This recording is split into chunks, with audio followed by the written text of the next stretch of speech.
गेले अनेक दिवसापासून सोनं आणि चांदीमध्ये सातत्याने भाव वाढत चालले होते, परंतु आता गेले 48 तासामध्ये सोनं 20,000 आणि चांदी 1,00,000 दर घसरून गेलेले आहे. नेमकं कारण काय आहे घसरण्याचा, आणि यासाठी आपण आपल्यासोबत सोनं व्यवसाय करणारे आहे, आपण त्यांच्याकडून जाणून घेऊ. भाऊ, काय सांगणार तुम्ही? गेले आता 2-3 दिवसापासून सोन्यामध्ये वाढ होती, आता 48 तासामध्ये सोनं आणि चांदीमध्ये घसरण झालेली, नेमकं कारण काय असेल? सर, हे बघा, सोन्या चांदीमध्ये जी घसरण झालेली आहे ना, ती चांदीमध्ये जवळपास 1,00,000 ते 10,000 झालेली आहे. चांदी आणि सोन्यामध्ये म्हणायचं तर 22,000 ते 25,000 घसरण झालेली आहे. याच्यामागचं मुख्य कारण म्हणजे जागतिक पातळीवर असलेलं 3-4 प्रकारची जी युद्धाचं वातावरण आहे ते, त्यामुळे व्यापार करायचा कसा, आणि दुसरी गोष्ट गुंतवणूकदारांनी मग कुठल्या क्षेत्रात पैसे गुंतवावे, तर याच्यामागचं मुख्य कारण आता युद्धमय परिस्थितीमुळे एक इन्व्हेस्टर म्हणून जर विचार केला तर इन्व्हेस्टर हे किंवा गुंतवणूकदार हे तिच्याकडे जात होते, सोन्या चांदीत गुंतवणूक करत होते मेटल क्षेत्रामध्ये. पण जसं अमेरिकेचे अध्यक्ष ट्रम्प यांनी ऐलान केलं किंवा घोषणा केली की फेड बँकेच्या अध्यक्षांचं मी बदलणार आहे आणि पुढची धुरा हे सांभाळणार आहे, असं म्हणताबरोबर बहुतेकांनी मेटल क्षेत्रातली गुंतवणूक काढून आपण म्हणूया पेपर स्टॉक मार्केट किंवा डेरिव्हेटिव्ह मार्केटला टाकली.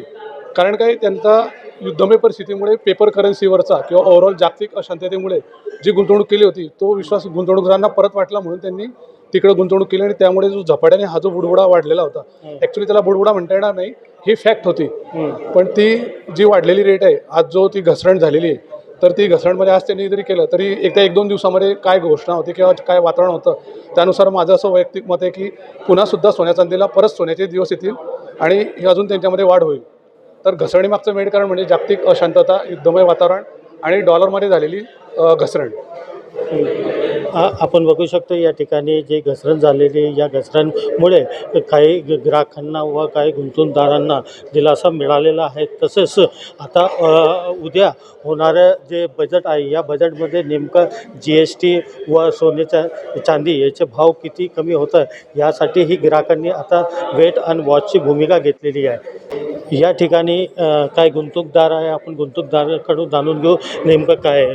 आपण एक गुंतवणूकदार आहे, आपण सोन्यामध्ये इन्व्हेस्ट केलेला आहे. आता सध्या सोन्याचे भाव हे कमी झालेले आहे, काय बोलणार याविषयी? सोनं लोकांनी अचानक प्रॉफिट बुक झाल्यामुळे जो भाव वाढला होता तर ते होतच राहते की आता थोडं वाढणार आणि उतरणार, त्याच्यामुळे. पण हा टाईम जो आहे तो बेस्ट टाईम आहे गुंतवणूक करण्यासाठी.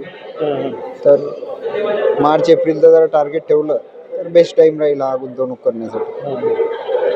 एकीकडे कसं होतं की सातत्याने सोन्याचे भाव वाढत होते, तर आता कमी झाले 20,000 रुपयांनी, तर गुंतवणूकदारामध्ये कुठेतरी भीती निर्माण झाली होती का? नाही, असं तर काही नाही आहे. आता उलटा हा एक चान्स भेटला की मार्केटमध्ये एंटर होण्यासाठी. असं होत राहते मार्केटमध्ये की कमी जास्त चढ उतार येत राहतो.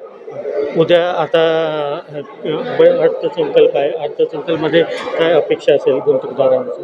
की नक्की फायदा होईल, इन्व्हेस्ट केल्याचा फायदा होईल अशी 100% आहे की फायदाच राहील. हा जो भाव मिटला तर उद्यापर्यंतचा आहे, परवा आपल्याला परत हा भाव भेटणारही नाही अशी माझी अपेक्षा आहे. तुमच्या जमत रावेर.